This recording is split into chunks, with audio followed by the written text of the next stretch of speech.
Besides me stands the team who played a significant role in this investigation. I want to thank our department, members of surrounding local law enforcement agencies, the FBI, Secret Service, United States Marshals, and ALEA for their assistance in this case. We said from the evening of July 13th, our focus would be the safe return of Carlee Russell. That occurred on Saturday, July 15th, approximately 49 hours after she called 911 and disappeared. From that point, our focus has been to determine Carlee's whereabouts during that time and what exactly took place. Let me say up front, this investigation is not over. We're still working this case, and we'll work in this case until we uncover every piece of evidence that helps us account for the 49 hours that Carlee Russell was missing. However, through the public interest, and in some cases, public fear that this story has generated, we owe it to our citizens to tell them the facts that we have uncovered. So I will give you the facts that we know today. On July 13th, at approximately 8:20 p.m., Carlee left work from a business at the Summit. Surveillance video from her place of employment shows Carlee concealed a dark-colored bathrobe, a roll of toilet paper, and other items belonging to the business prior to her departure. She ordered food from Tzatziki's at the Colonnade and traveled there. She then traveled to Target on 280, where she purchased some granola bars and Cheez-Its. From there, she remained in the parking lot at that shopping center until 9:21 p.m. when she drove to I-459. Carlee communicated on her cell phone with individuals known to her while on her path of travel up to the point of calling 911 at 9:34 p.m. And at this time, we will play the 911 call in its entirety. Hi, I'm on Interstate 459, and there is a walking by themselves. I'm right next to the exit 10 by the corner egg, like you know, by the egg. Okay, so you're before that exit? Yes. Okay, were you headed south now or northbound? Okay, towards Tuscaloosa or towards 280? Towards Tuscaloosa. Okay, and was the child on the left or right side? On the right side. Were they walking northbound or southbound? They're walking towards Tuscaloosa. Walking southbound? How old do they look? Like a toddler, like maybe like 3 or 4. Did you pull over with them or you still with them? Yes. Okay, are you with the child right now? No, I'm not. I didn't get out of the car. I can see them though. Do you mind staying and keeping an eye on them until we get there? Yeah, sure, yeah. Okay, what kind of car are you in? I'm in a red Mercedes-Benz.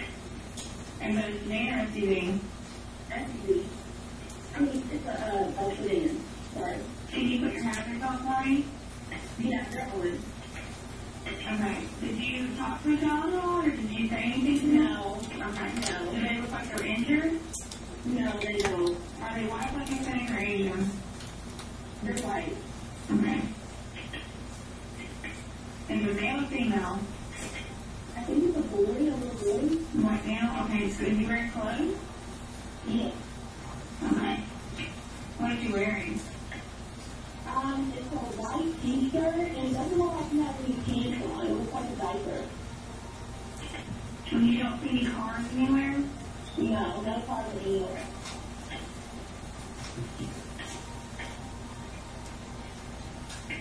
Okay. All right. What's your name? My name is Carlee Russell. And you don't see any injuries on the child from where you're at, correct? No, but I can't really see them that good. Okay, try to keep an eye on them so that they can't go around. I'll sure reach after them. Okay. All right, and do they have shoes on? No. No shoes? Not that I can see. I can't really see that one. Okay. All right, I've got them on the way, okay? Just try to keep an eye on them, but the officers are on the way, okay? Okay, thanks. Thank you. Okay,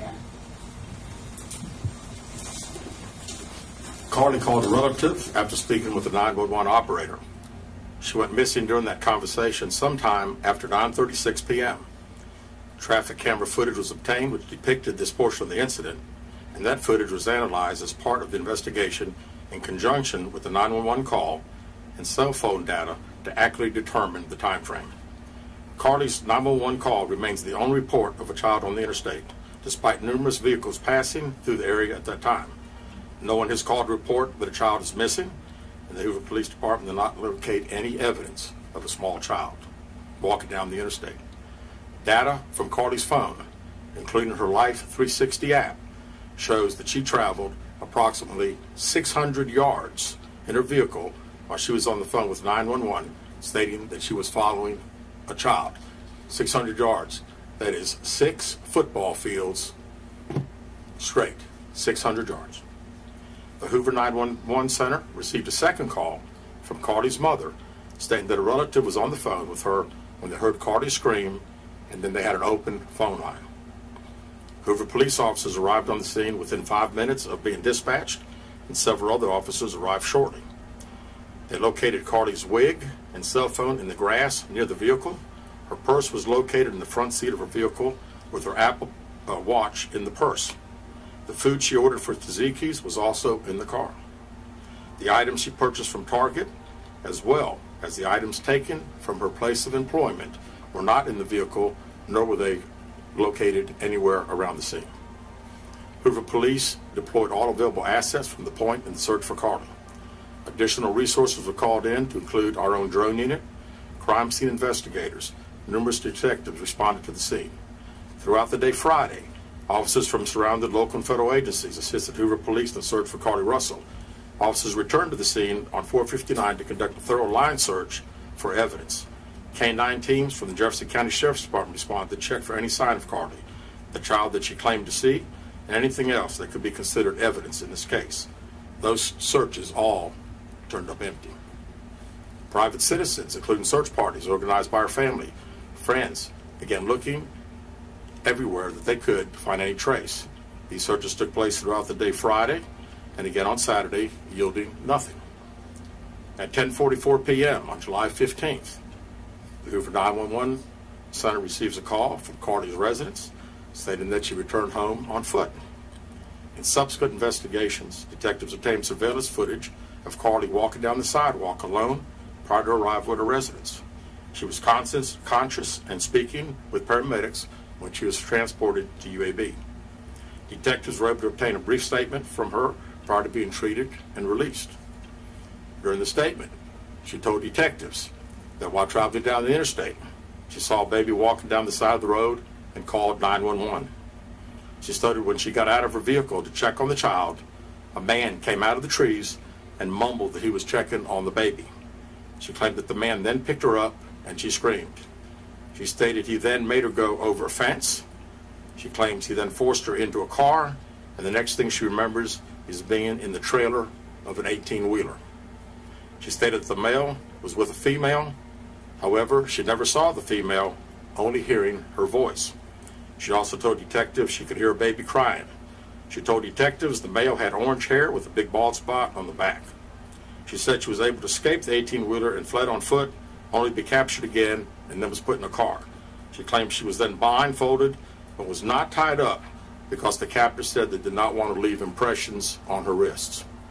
She said that they took her into a house and made her get undressed. She believes they took pictures of her, but she does not remember them having any physical or sexual contact. She stated the next day she woke up and was fed cheese crackers by the female. She said the woman also played with her hair but could not remember anything else. At some point, she was put back in a vehicle she claims was able to escape while it was in the West Hoover area. She told detectives she ran through lots of woods until she came out near her residence. During this interview, detectives noted that Carlee had a small injury to her lip, and she claimed that her head was hurting. She also had a tear on her shirt. Detectives also noted that she had $107 cash in her right sock.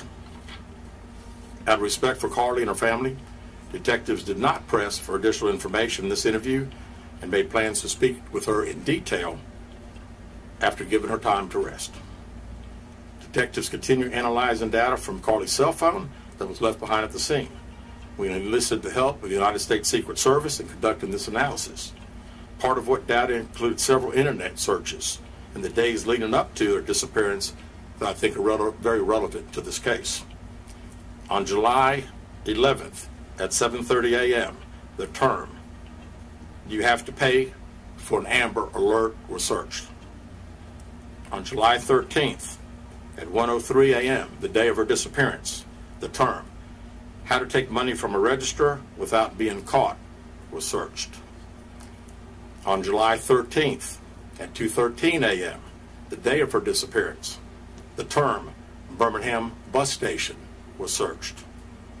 On July 13th, 2:35 a.m., a search for a one-way bus ticket from Birmingham to Nashville was conducted with a departure date of July 13th. On July 13th at 12:10 p.m., a search for the movie Taken, a film about abduction, was conducted. There were 2 searches related to Amber Alerts on a computer at Carlee's place of employment, including one regarding the maximum age of an Amber Alert.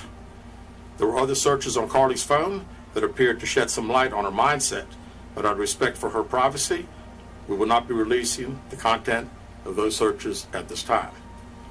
We've asked to interview Carlee a second time, but have not been granted that request.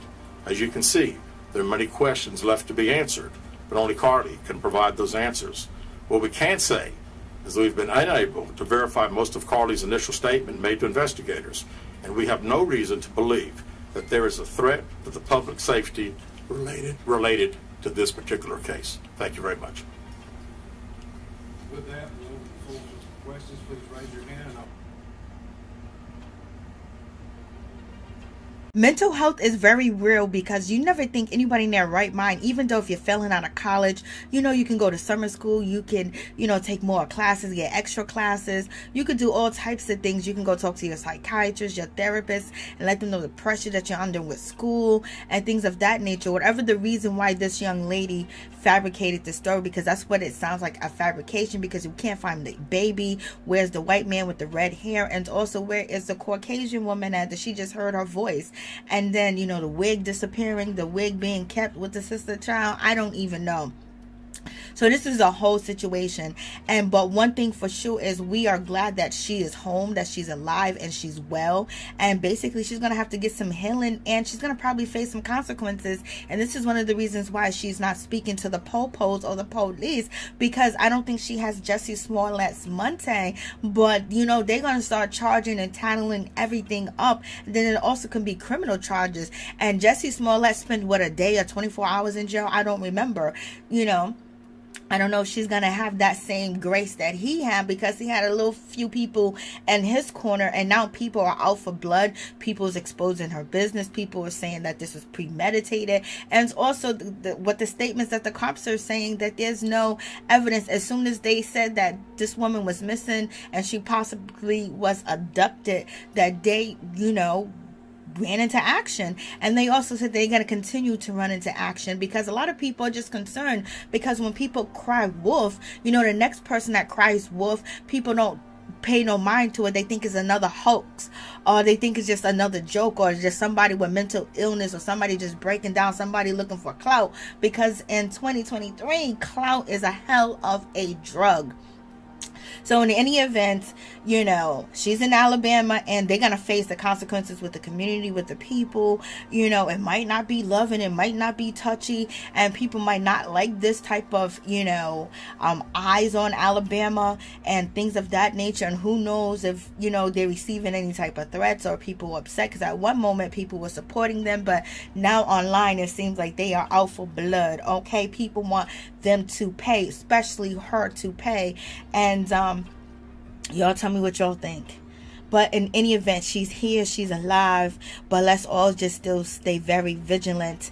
And if there's a story, or if there's a young woman missing, let's just keep the faith and just keep supporting and being aware, just in case you might see it, or you might see the person, or whatever the case is. Because just because one person's lies and mess up, it shouldn't mess it up for everybody else, and everybody else shouldn't have to suffer.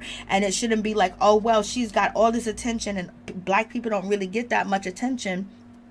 Why is that? They should always get the same attention, regardless if it's true or fake, or whatever the case is. But we know that's not the case, so we have to stay vigilant to the situation. And one of the reasons why it did blow up is because the community of social media, black social media, came together and wanted to know what happened. Because you got a baby and a young girl that's a nurse. Like, come on, like, that's like, this is like America, you know, horror story. Like, what is going on? This is like the ID channel. What is happening? But it just wasn't put together well. And they say they believe that, you know, Mrs. Russell Carlee worked alone, but we shall see. And the parents are going to support her. You know what I mean? That's their daughter. They already know. They probably already knew afterwards when they seen her, oh child. But they was probably just hoping that this wasn't something that she normally does. Does she normally lie when she gets under pressure? Does she disappear? Does she fake things? You know, does she try to hide? Does she try to run? You know, this is the first time something extreme like this happened with this young lady. So the parents really do have the most of the answers, and you know, so we shall see. Right now they got to protect her because, you know, social media is out for blood. This is basically bad for her reputation, and maybe they might move, or maybe they might stay, maybe they're not able to move, who knows? So y'all tell me what y'all think.